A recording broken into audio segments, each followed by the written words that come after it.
All right, it is recording. Hello, you have joined Nathan K. Baxter, and I have a wonderful guest with me. His name is Jody Gennesy. Is that right? Gennesy, but I'll change it for you, Nathan. All right, you're so sweet.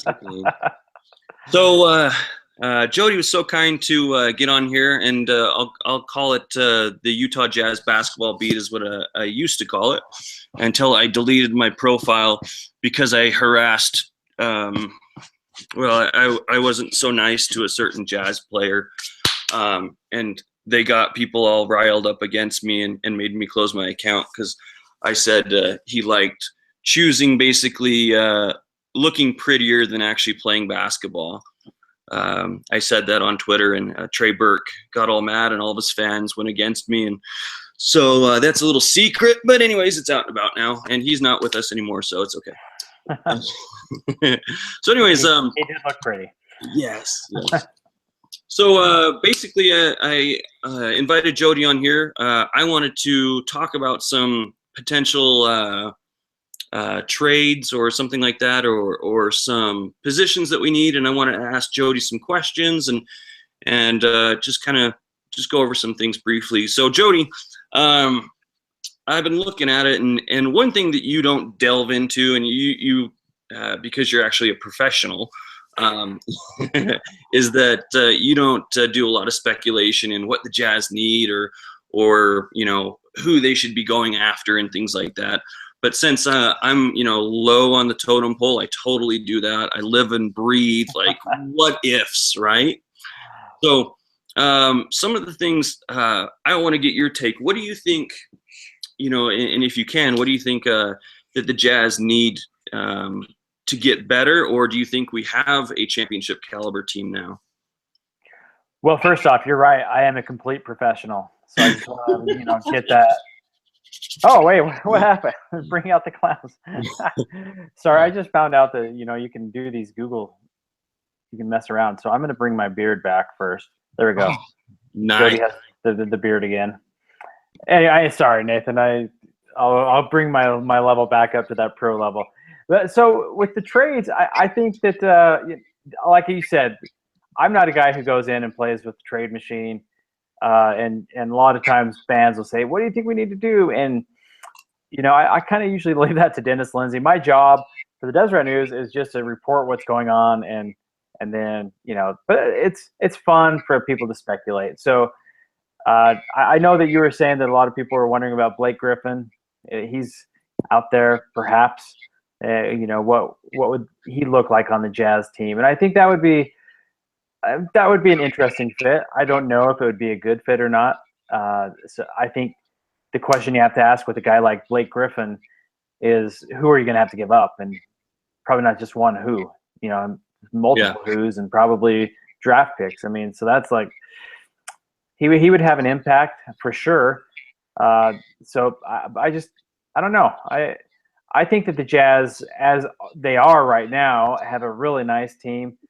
Their depth has really shown and come through this year. I think Dennis Lindsay made some really nice offseason moves to add some depth to the wings, and getting Boris Diaw. He doesn't put up big numbers, but he's a nice player to have. And then Joe Ingles is coming along as a nice backup wing. But I think that they need better production as far as a backup point guard goes. Shelvin Mack and Dante Exum have both had some moments where they've been okay, but I think for the most part, that's been one of the team's weaknesses has been the backup point guard.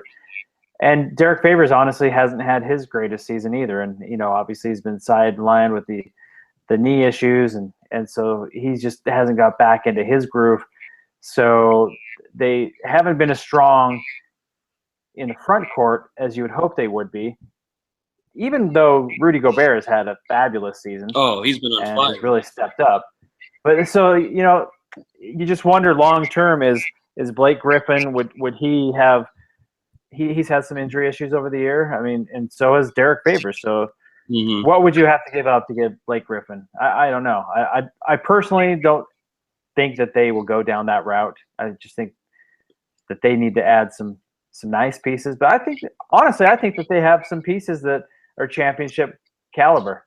You have Rudy Gobert, who's a unique center. You have Gordon Hayward, who's one of the best versatile all-around forwards in the NBA. If you can keep George Hill, and keep him healthy, Yeah. he's shown that he can be a top-tier point guard as well. Rodney Hood and Joe Ingles and Alec Burks, that's a nice mix there in the wings. So you probably do need one more like really stellar piece.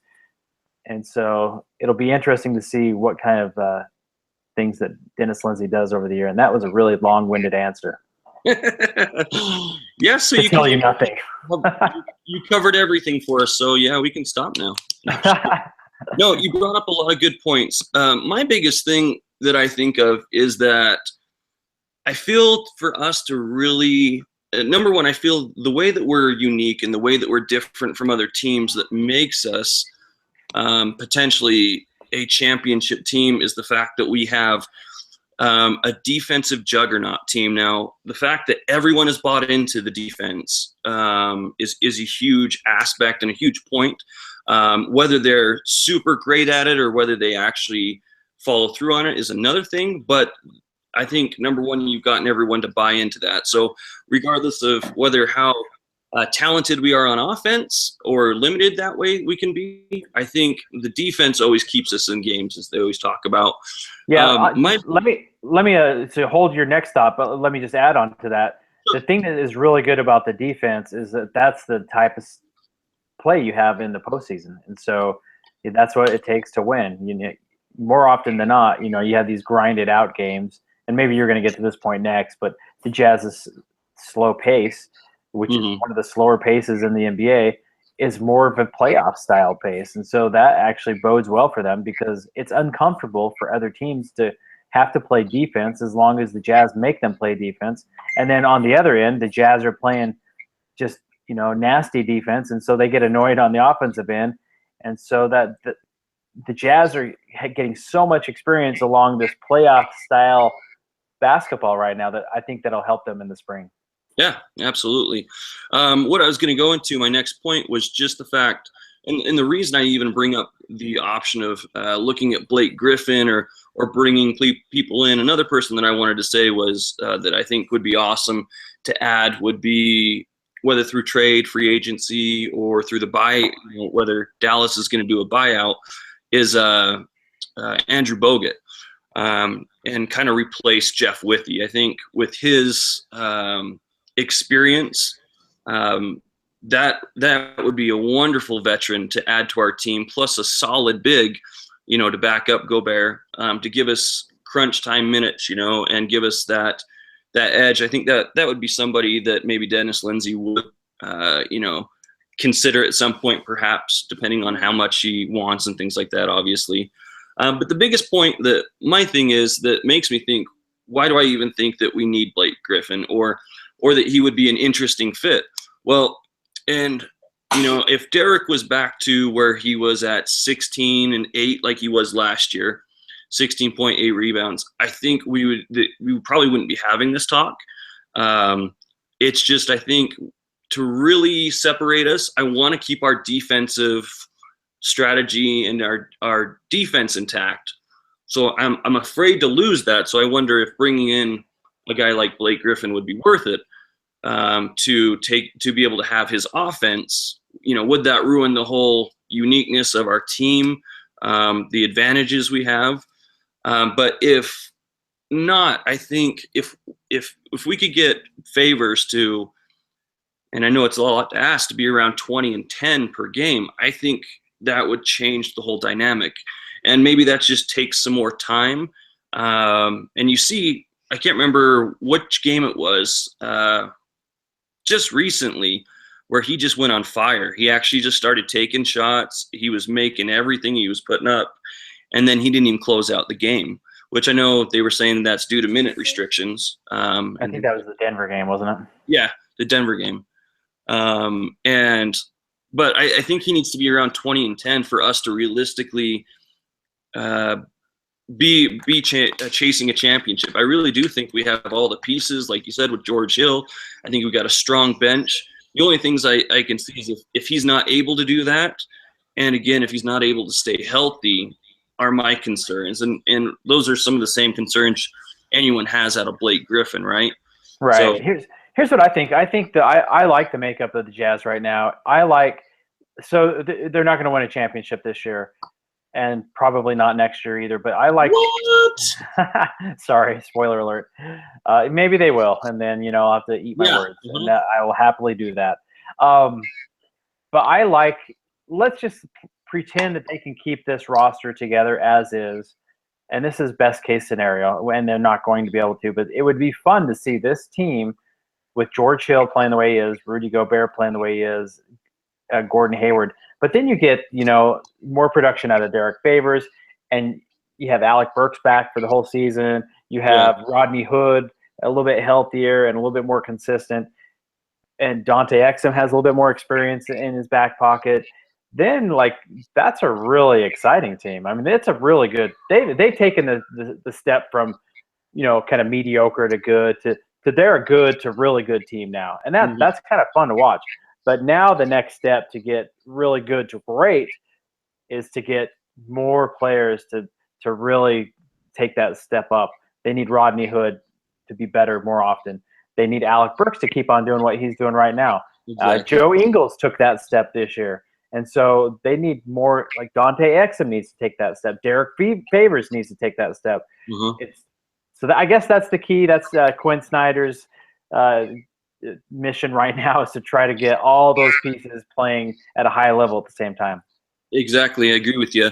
And obviously, I think a huge shout out needs to be sent out to and a congratulations sent out to Gordon Hayward, because I'm just so it's fantastic to watch a player that goes from getting a ball thrown at him by Darren Williams to improving every single year, to making a hairstyle statement that maybe it kind of looks like mine, except for mine's still bedhead. That he's such a sex symbol, but that he's improved every single year, and he's gotten so much better. And then you've seen him. He wasn't God-gifted ability right off the bat like a LeBron James or something. He's just flat out worked hard, and he's an all-star now. And it's taken many years. But how cool was it to see him go from Mr. Olive Garden and Jeremy Evans, skinny boys, and to grow up and have a family now, be a man, and to be at the top of his game at the NBA. And I'm just hoping that he stays with us. And I think I'm just stoked about his story, the way he has done so much for the team. He's accomplished so much himself, and I think he's an amazing player, and I love his personality, and I love how he's gotten so much stronger, how he can finish at the rim on difficult shots that he wouldn't be able to do before. And I don't know. What's your take on kind of Hayward? I'm having a love fest. I'm sorry. I know. Here, I'm putting some hearts on the screen for you. So that's... sorry. I need to stop. So, no, I mean, I think you said it well. Gordon Hayward is just really – I like the what was the Steve Rogers to Captain America. Like, people will do that little meme with or meme, however you say that, with Gordon Hayward, where he's like the skinny little scrawny boy, and then he just turned into this powerful superhero. And it's fun because they kind of look similar in a way, and Gordon has that haircut and look now. But in a way, that's what he's done. I mean, Joe Ingles the other night, we were talking to him before the game, right after Gordon was announced as an All-Star, and he joked that, it's been fun to see Gordon go from this 80-pound something little guy to what he is now. And really, he has done the work. He's put in a lot of effort in the offseason to build his body, to build his game. One thing that I think it spoke volumes that this past offseason, Gordon Hayward stayed in Salt Lake City, made a commitment to the Jazz that he would stay here. Robin, his wife, was pregnant, and so that made sense for them to stay here. And instead of the last pregnancy, they went back to Indiana. This time they decided to stay here. They bought a new house. So those are some signs that are good for the Jazz. And the way they're playing now, he's an all-star, they're winning. That's good for the Jazz. But he was at the practice facility every single morning at 7:30, working out with Johnny Bryant, working out with the training staff, just working on his game, and he's just added more to his game every single year. He's developed a really nice all-around game, and he's clutch. I mean, he's not going to win you every single game, but he's been really clutch this year. And it's amazing. The crazy stat about Gordon Hayward is that he's improved his scoring average every single year for 7 straight years. That's just a phenomenal statistic. Yeah, it's awesome. And like I said, it's just been nothing but hard work. He hasn't had anything given to him. One thing I find funny, though, is that he went to Kobe Bryant this last offseason and worked with him for a little while. And I thought that was it shows he's still the humble, normal guy, but he has that hunger to get better. And I mean, look where it's gotten him. He got a Olympic invitation. He's an all-star now, and for many more years to come. And I always looked at Paul Millsap and like when he left us and he became an all-star, it kind of hurt, because I was like, he was that good here, and he just didn't get that love because of the small market. And so I was worried about Hayward getting that same, not getting any love here because of the small market, but he's broken out of that. He's done even better than anyone thought he would turn out to be. So I'm just super excited to continue to watch his career and what he does. So yeah, it's been fun. It's from yeah, humble beginnings, the skinny little Butler kid, to just really a powerful presence in the NBA. absolutely. Nathan's man crush, but you're not the only one that has a man crush on him. Doc Rivers openly admits that He does. and he used the word man crush. I've got a man crush on Gordon Hayward. So He does. company. Every time we play the Clippers, I always try to make sure I listen to what Doc says, because, I mean, who doesn't have a man crush on him? You think around the NBA, he is wanted. Like Boston, Boston's the one I worry about.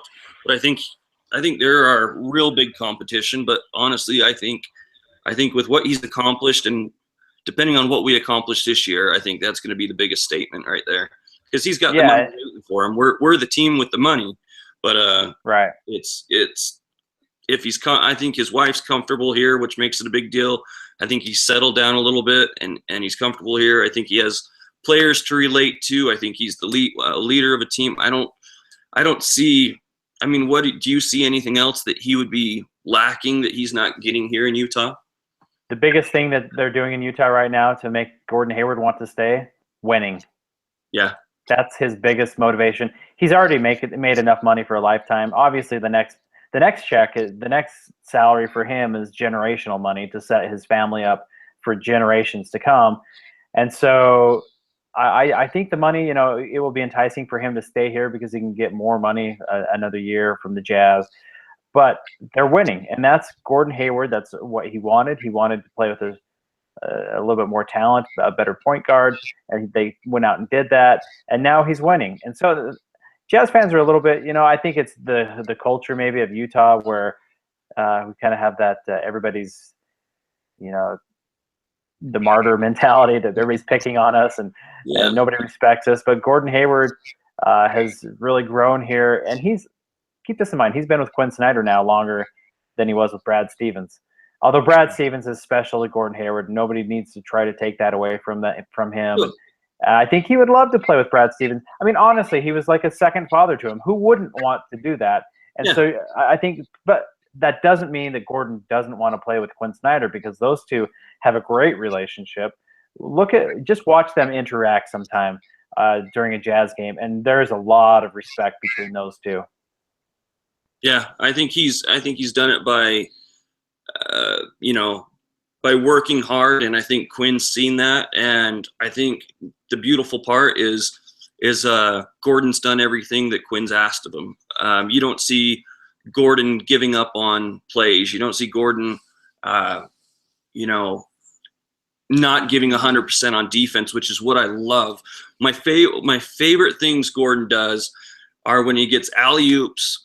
And my most favorite thing that I love about Gordon Hayward is the chase down blocks. I mean, those you see constantly, and that's just him being, number one, showing his athleticism that people think he doesn't have, and number two, just his desire to do everything he possibly can. I love it.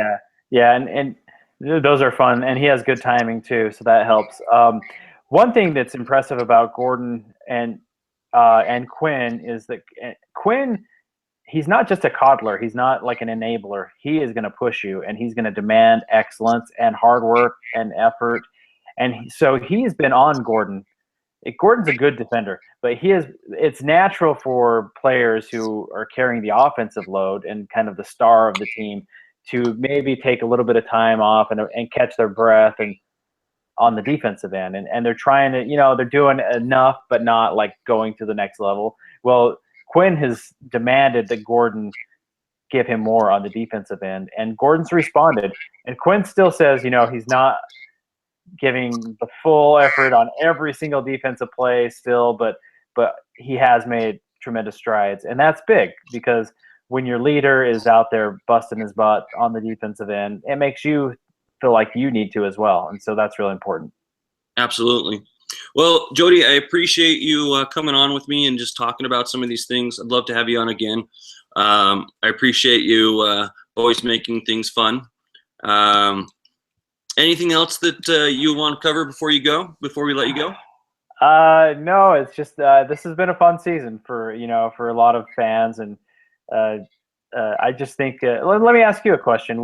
What does the Gail Miller announcement this week mean to you as a fan, and what's been the sense around Jazzland of the importance of that announcement? To me, at first I was terrified. I'm like, oh, what could this announcement be? And then I got up and I started reading my phone, started reading some of the things. And my friend texted me because he works at one of their dealerships up here in Bountiful, and he got an email from him saying that they had a big announcement, and he called me and was like, "Hey, dude, I don't know what's going on." And so originally I was terrified, but then when it comes to when we found out what it was and everything, it honestly, it hits my heart, because I grew up with the Jazz. I cried when the Jazz lost against Michael Jordan both times. I remember where I was at, when John Stockton hit the shot to send the Utah Jazz to the NBA Finals. You know what I mean? Over Charles Barkley. You know what I mean? But it's just, and the thing that Gail kept saying is that they've been offered and talked to many times about having the team go somewhere, and her response every time is that the Jazz belong to Utah. And I mean, we're just ridiculously blessed to be in Utah, to be able to have this caliber of team and the commitment behind it that put someone like Dennis Lindsey and Jerry Salone and continued success that we're going to have. They're setting it up for generations, and I get to enjoy it, and I know my kids will enjoy it, and I know that it'll always be here, rather than you see so many teams that have moved, and the fear of that and what it does to communities. I mean, you think about who is it? Where Peyton used to play, Seattle, and they'd never gotten them back, and I think it would tear the community.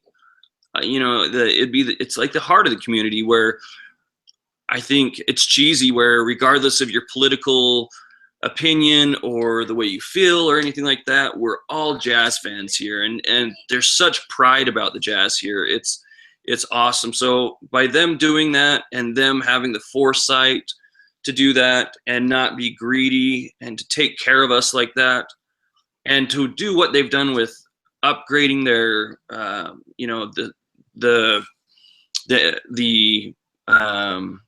arena and things like that. It's like they just take care of us, you know what I mean? And I'm just so grateful for the Millers. I've been employed by them multiple times, and I can't say enough about it. And I know all my friends feel the same way. Just super grateful, and thank you is all I can think about, and I sent that on Twitter to Utah Jazz.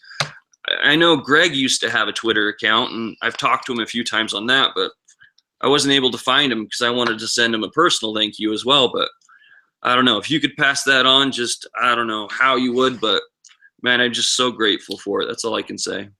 Yeah, no, I think you spoke well for all the fans, and I actually talked to Greg. Greg asked me after the announcement, "What do you think?" And so did Brian. Talked to Brian Miller as well, and Steve Miller, Mm-hmm. and actually Zane Miller too. It's like they were all curious, like they wanted to know what do you think? What do you think about this? And I think I mean, obviously they're going to get some tax benefits from it, the Sure. estate tax, but I'm okay with that because what the Jazz and the Miller family have done to Utah, even there's some people sour about a car dealer here or there, but Wow. but really, I think that they're genuine when they say that they are the stewards of the Utah Jazz for this community, and it is the Utah Jazz. And so I think it gives a lot of fans peace of mind. I get tired of fans saying they're going to be the Seattle Jazz or the Las Vegas Jazz. So, Yeah. now people aren't going to be asking me if the Jazz are going to be moving. So go ahead, buy your 2049-50 season tickets and enjoy the Utah Jazz being here for a long time. So anyway, thanks, Nathan. Hey, I appreciate it, and you have a good one, Tate. Thanks for hanging around and helping me get this going, and good luck. And I will see you tonight at the game. Sounds good. Thanks, brother. All right, take care. Thanks, man. Wait, you're gonna see him tonight?